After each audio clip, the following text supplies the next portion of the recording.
তার মানে হলো এগুলো সব দামি, এরা বসে থাকে, কিন্তু আসল উস্তাদ, আসল নূরওয়ালা ওই মদিনা পাকে জনাবে মুহাম্মদুর রাসূলুল্লাহ সাল্লাল্লাহু আলাইহি ওয়াসাল্লাম। এজন্য ওই নিসবত ছাড়া যদি কেউ এসে এখানে বসে, তার দ্বারা হেদায়েত হয় না, তার দ্বারা গুমরাহি ছড়ায়। ওই নিসবত বাদ দিয়া কেউ যখন নিজে পপুলার সাইজে যায়, তার দ্বারা উম্মত গুমরাহ হয়। তার জুবান দিয়া নবীজির শানে বেয়াদবিমূলক কথা বের হয়, কাউ বয় বইলে ফেলায়, বলে কি আমি তো ঠিক কথাই করতেছি, তামাশা দেখছি, এরকম চিৎকার দিলে কাম হবে। হ্যাঁ, বলে ফেলবে কাউ বয়, বলে ফেলবে কি মক্কি জিন্দিগি ছিল টেস্ট ক্রিকেট, মদনী জিন্দিগি টি-20। ভাষার উত্তর একটাই আছে, কার সামনে কথা বলে, কার সামনে কথা বলে একটু বলার সময় একটু চিন্তা করা উচিত।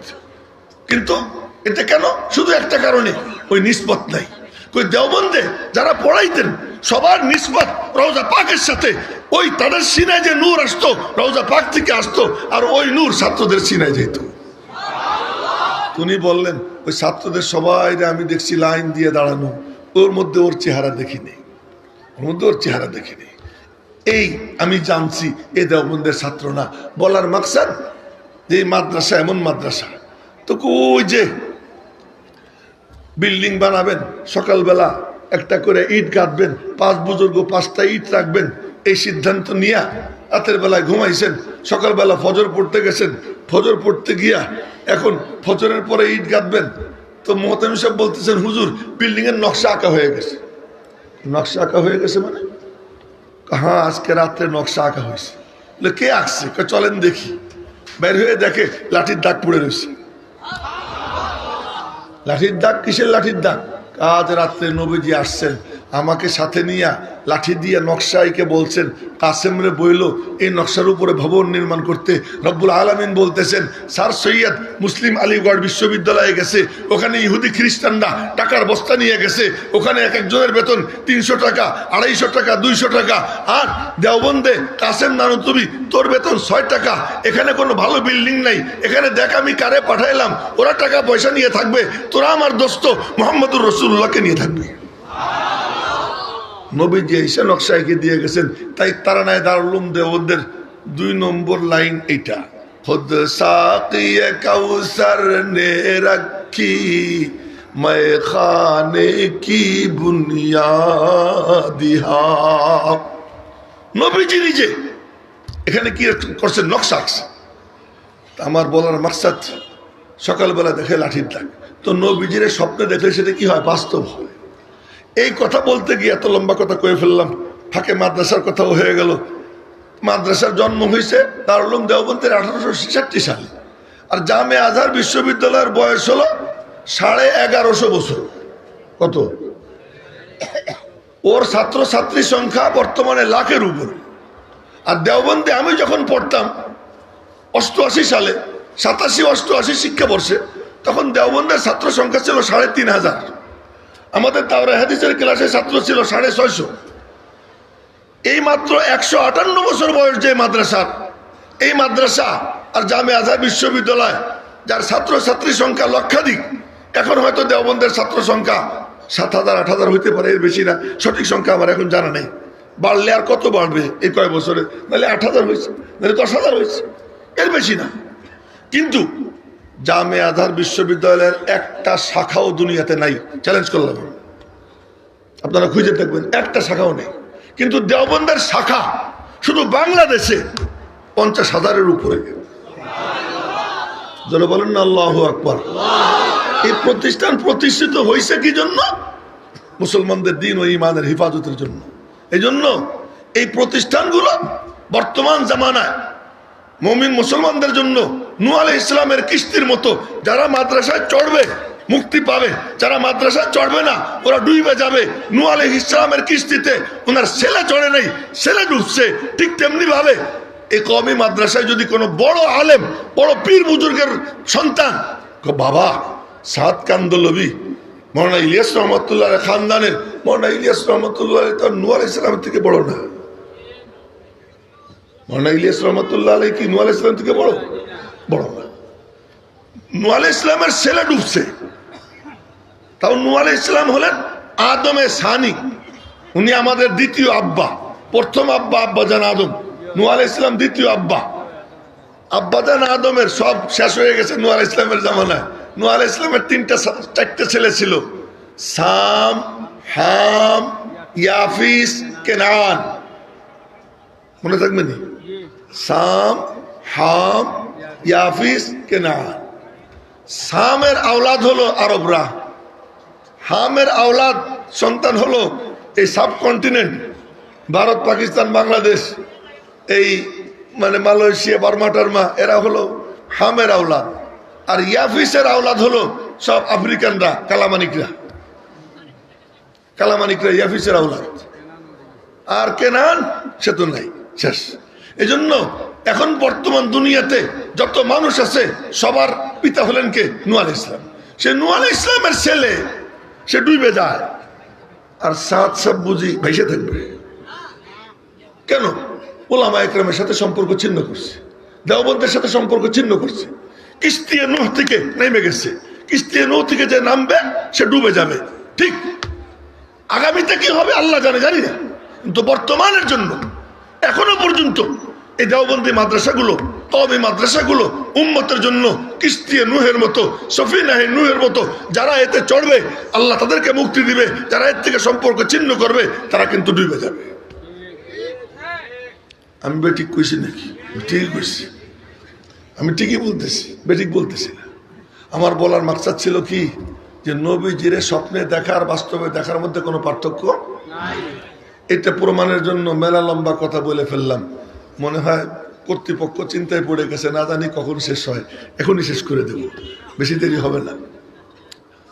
এবার শোনেন, হযরত আব্দুল্লাহ দরখাস্তি সাহেব এর বয়ান শুনতেছিলাম, মনে আছে? উনি লোকটা কেমন তাই বলতেছিলাম। রওজা পাকে সালাম দিয়েছেন, সালাম দিয়ে এসে একটু ঘুমাইছেন, ঘুমের মধ্যে নবীজিকে দেখছেন। নবীজির সঙ্গে দেখা হওয়ার পরে বলতেছি, ইয়া রাসূলুল্লাহ, আমি আর মদিনা শরীফ ছেড়ে যাব না, এখানেই থাকবো। কেন? আমি আপনার কাছে শুইতে চাই, আপনার কাছে থাকতে চাই। গ্রামের মাদ্রাসায় পড়তাম, ওই মাদ্রাসার নাম ইমদাদুল উলুম লক্ষণদিয়া মাদ্রাসা, আমাদের ফরিদপুরের নগরকান্দা থানায়। ওই মাদ্রাসায় পড়তাম আমরা, ছোট ছোট ছাত্র নিচে শুইতাম। তখন আমার বয়স সম্ভবত 12 বা 13। নিচে শুইতাম, হুজুরের চৌকি ঘেরা কাপড় দিয়া, হুজুর ওখানে ঘুমাইতেন। তো হুজুর তো আর আমাদেরকে তাহাজ্জুদে ডাকতেন না। তো হুজুরের নাম মৌলানা আব্দুস সামাদ, এখন আমার মনে আছে আমার ওই হুজুরের নাম মৌলানা আব্দুস সামাদ। উনি শেষ রাত্রে ওনার কান্নায় ঘুম ভাঙত। কানতেছেন কি বইলা, রহে মেরা মাসকান হাওয়ালিয়ে কাবা, বনে মেরা মদফন দিয়ারে মদিনা। ও মালিক, আমার থাকার জায়গাটা তোমার ঘরের পাশে বানাইও, আর আমার শোয়ার জায়গা নবীজির কদম মুবারকের কাছে বানাইও। এই দোয়া করতেন, ওই দোয়ায় আমাদের ঘুম ভাঙতো। এর নাম হলো কওমি মাদ্রাসা। দেওবন্দ মাদ্রাসায় ছাত্রদের ঘুম ভাঙতো দারোয়ানের কবিতা শুই না। দারোয়ান কি কবিতা পড়তো? দারোয়ান ঘন্টা পিটাইতো। 1টা বাজলে 1 বাড়ি, 12টা বাজলে 12 বাড়ি, 3টে বাজলে 3 বাড়ি। আমাদের যেমন ক্লাস শুরু হইলে প্রথম টুনটুন দেয়, পরে একসাথে কয়েকটা ঘন্টা পিটা, এরপরে প্রথম ঘন্টা 1 বাড়ি, দ্বিতীয় ঘন্টায় কি 2 বাড়ি। এই যে করে, এই সিস্টেম না দেওবন্দে, এখনো এই সিস্টেম, যে কয়টা বাজে ওই কয়টা বাড়ি দেয়। তো দারোয়ান বাড়িত রাত্রে যখন তাহাজ্জুদের টাইম হইতো, তখন দারোয়ান একটা লাইন গাইতো। সে লাইন কি, ये चमन यूं ही रहेगा और हजारों बुलबुले, ये चमन यूं ही रहेगा और हजारों बुलबुले, अपनी अपनी बोलियां सब बोल कर उड़ जाएंगे। এই কবিতা শুই না ছাত্রদের ঘুম ভাঙতো, আর তারা ওইটা তাহাজ্জুদ পড়ে গিড়গিড়ে একান্ত। দেওবন্দে কেউ দেখতে গেলে ফিরে আইসে বলতো, দার মাদ্রাসা খানকা দিদাম, মাদ্রাসার মধ্যে খানকা দেখে আসলাম, মাদ্রাসার মধ্যে খানকা দেখে আসলাম। আজ আমাদের অধপতনের কারণ কি?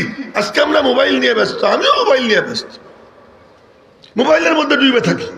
কিন্তু আল্লাহর জিকির, শেষ রাত্রের কান্না, আল্লাহ আল্লাহ বলা, মালিকের সাথে সম্পর্ক জোড়া, এই কাজ নাই। মাদ্রাসার মাকসাদই হলো তাআল্লুক মা আল্লাহ, আল্লাহর সাথে সম্পর্ক জোড়া। মেরে মোহতারাম ভাইও, তো যে কথা বলতেছিলাম, আব্দুল্লাহ দরখাস্তি সাহেব রহমতুল্লাহ আলাইহি বলতেছেন যে ইয়া রাসূলুল্লাহ, আমি তো মদিনা শরীফ থাকতে চাই। নবীজি বললেন, না, তুমি পাকিস্তান চলে যাও, ওখানে গিয়ে খতমে নবুয়তের কাজ করো। মনে রাখবেন কি বলতেছি, যাও ওখানে গিয়ে খতমে নবুয়তের কাজ করো। আর ওখানে আমার একটা ছেলে আছে, তারে আমার সালাম দিও। আপনার ছেলে কে? উনি বলতেছেন, আপনার ছেলে কে? আমার ছেলে সৈয়দ আতাউল্লাহ শাহ বুখারী। সৈয়দ আতাউল্লাহ শাহ বুখারী, সৈয়দ আতাউল্লাহ শাহ বুখারী কে? আলিগড় মুসলিম বিশ্ববিদ্যালয়ে গেছেন, ওনার ভক্তবৃন্দরা কয় কি, হুজুর আপনি একটু করেন, বয়ান করেন। চেয়ারে বসাইছে, যারা ওনার বিরুদ্ধে এরা চতুর্দিক থেকে পাথর মারা শুরু করছে। তো পাথর যখন মারতেছে, উনি মাথা নিচের দিকে দিয়ে, চোখ বন্ধ করে মাথা নিচের দিকে দিয়েছেন, কারো দিকে দেখতেছেন। পাথর আসতেছে, ওনার গায়ে না লেগে কিসের সঙ্গে যেন লাগে আর ছিটে ছিটে পড়ে যায়। সুবহানাল্লাহ, কই তো গবেষণা করতে হয়। পাথর ছিটে ছিটে দূরে চলে যায়। এই দৃশ্য দেখা ছাত্ররা বলে কি, হুজুর আপনি বয়ান করেন। এরপরে উনি বয়ান করছেন, তেলাওয়াত করছেন, বয়ান করছেন। বয়ানের শেষে ওনার একান্ত জনরা জিজ্ঞেস করে, হুজুর আপনারে পাথর মারতেছিল, আপনি তখন নিচের দিকে চেয়েছিলেন, কাউকে দেখলেন না, উপরের দিকে চোখ উঠাইলেন না কেন? এই জন্য উঠেই নেই, চোখ উঠাইলে তো চিনে ফেলবে। হাসরের ময়দানে নানা জানের সঙ্গে দেখা হবে, আর নানা জান আমাকে জিজ্ঞেস করবেন, তোরে কে কে পাথর মারছিল, ওরা কে কে আমারে বল। তখন আমি বলবো, আমি দেখিনি, আমি চিনি না। हर के मारा यार नबुवत ईसा दूरा यार बाद, हर के मारा यार नबुवत ईसा दूरा यार बाद, हर के मारा रंजे दादा राह तशबिस यार बाद, हर के दर राहे मनम खर नेहद अज दुश्मनी, हर गुले के बागे उम्रश बेजगफद गुलजारे बाद। যে আমার শত্রু, দোয়া করি মৌলা তুমি তার বন্ধু হয়ে যাও। আজ তো আমরা মায়ের দিয়া জিতে মনে করি জিতে গেছি। আরে না না না, যে জিতে যায় সে জেতে না, যে মজলুম হয় ওই জিতে যায়। মজলুম জেতে, জালেম কখনো জেতে না। এই জন্য মজলুম হওয়ার দোয়া করা দরকার। আল্লাহ আমি যেন মজলুম হই, জালেম যেন না হই। জালেমের লিস্টে যেন আমার নাম উঠে না যায়। মজলুম হব, জালেম হব না। হযরত আতাউল্লাহ শাহ বুখারী মজলুম হয়েছেন। রওজা পাক থেকে সুসংবাদ আসতেছে। কি সুসংবাদ? আব্দুল্লাহ দরখাস্তি সাহেবকে নবীজি বললেন, আমার ছেলে আতাউল্লাহরে আমার সালাম দিও। বইল, আমি ওর উপরে খুব খুশি, আমি ওর উপরে খুব খুশি। ও যেন খতমে নবুয়তের কাজ মজবুত করে করে। আব্দুল্লাহ দরখাস্তি সাহেব দেশে আসছেন, আইসা শাহজিকে দেখতে গেছেন। সবাই বলতো শাহজি। উনি মাথায় টুপি পরতেন না, হিপ্পি চুল ছিল, বাবরি চুল ছিল। কেন টুপি পরতেন না? টুপি হলো ইজ্জতের নিদর্শন। ইংরেজদের গোলামি করতেছি আর টুপি মাথায় দিব, যতদিন পর্যন্ত ইংরেজ কুত্তাদেরকে লাইতে এই দেশ থেকে বিদায় না করব, ততদিন পর্যন্ত টুপি মাথায় দিব না। কেন? টুপি হলো ইজ্জতের আলামত। আমরা বেইজ্জত হইতেছি, ইহুদি খ্রিস্টানের গোলামি করতেছি আর টুপি মাথায় দিব। এই জন্য উনি টুপি মাথায় দিতেন না, খালি মাথায় থাকতেন। এই জন্য ওনার কোনো ছবি টুপিওয়ালা পাওয়া যায় না, বাবরিওয়ালা পাওয়া যায়। মাথাটাও অনেক বড় ছিল। কোরআনে কারিমের তেলাওয়াত এমনভাবে করতেন মনে হইতে যেন এখনই আসমান থেকে নাজিল হইতেছে, এরকমভাবে তেলাওয়াত করতেন হযরত আতাউল্লাহ শাহ বুখারী রহমতুল্লাহ আলাইহি। আব্দুল্লাহ দরখাস্তি রহমতুল্লাহ আলাইহি দেশে আসছেন। দেশে আইসা এরপরে ওনার কাছে গেছেন, গিয়ে দেখেন উনি অসুস্থ। গিয়ে সালাম দিয়ে বলছেন, শাহজি আপকে লিয়ে খোশ খবরি হ্যায়, শাহজি আপনার জন্য সুসংবাদ। কি? নবীজি আপনারে সালাম জানাইছেন। যখন এই কথা বলছে, নবীজি আমার নাম নিছেন, নবীজি আমার নাম নিছেন। এই কথা বইলা চিৎকার দিয়ে বেহুশ হয়ে পড়ে গেছেন, কান্না শুরু করে দিয়েছেন খুশিতে। বলার মাকসাদ, এই জগৎটা এমন যে নবীজির মিশন নিয়ে কাজ করে। এই সংবাদ এখানে পড়ে থাকে না, রওজা পাকে চলে যায়। এই বাংলাদেশে যারা মাদ্রাসার পিছনে মেহনত করে, দিন জিন্দা রাখার মিশন নবীজির, নবীজি নিজে উস্তাদ ছিলেন, আল্লাহ পাক উস্তাদ, নবীজিও উস্তাদ, সাহাবা একরামও উস্তাদ। রব্বুল আলামিন বলেন আমি মুআল্লিম, নবীজি বলেন ইন্নামা বুইস্তু মুআল্লিমা। সাহাবা একরাম তারা মুআল্লিম, তাবেঈন তারা মুআল্লিম, আজও যারা তারা মুআল্লিম। কওমি মাদ্রাসার উলামা একরাম মুআল্লিম। এই মুআল্লিম আল্লাহ পাকের সিফাত, নবীজির সিফাত। এর উদ্দেশ্য কি, লক্ষ্য কি?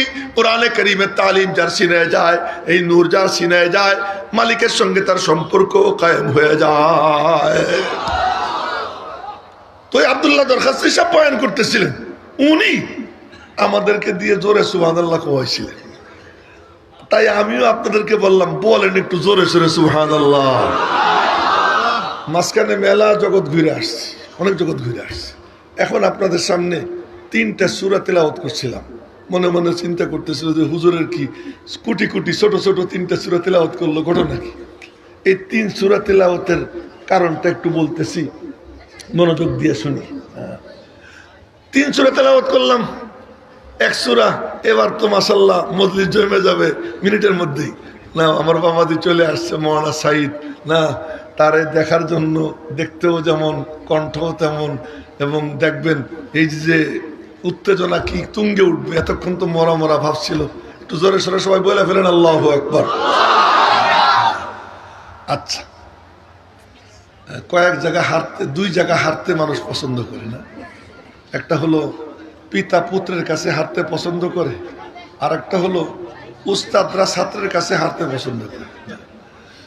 আমি অবশ্য মৌলানা সাইদের উস্তাদ না, কিন্তু ও যাদের কাছে পড়ছে আর কি, হ্যাঁ যাদের কাছে পড়ছে ওই আমি তাদের কাতারের আর কি, সেই হিসেবে আর কি বাবাজি বললাম। যাই হোক, আমি 3টে সূরা তেলাওয়াত করছি।